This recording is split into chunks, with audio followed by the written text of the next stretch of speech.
In today's video, I'm going to show you how to delete a user account profile on a Windows 10 or Windows 11 computer. Let's get started. First, go down to the bottom of your screen and click on the search icon. This is usually next to the Start button. In the search bar, type in the words Advanced System Settings. You should see a result that says View Advanced System Settings. Click on that. This will open a window called System Properties. You should be in the Advanced tab by default.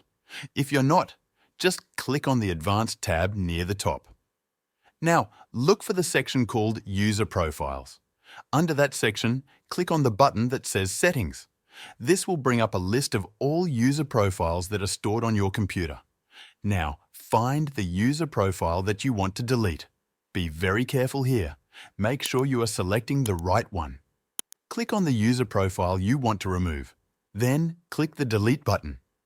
You may get a message asking if you're sure you want to delete the profile. Click Yes or OK to confirm. Please note, this will permanently delete all files, settings, and data associated with that user account. If there are any important files in that user's folders, make sure to back them up first. Also, you cannot delete the profile that is currently in use. If you're logged into the account you're trying to delete, it won't let you remove it. You need to log into a different administrator account before you can delete another profile. If you only have one account on the computer, Windows will not allow you to delete it. You must have at least one other active user account on the system. Once you've selected the right profile and clicked Delete, the profile will be removed from your system. And that's it. Thanks for watching.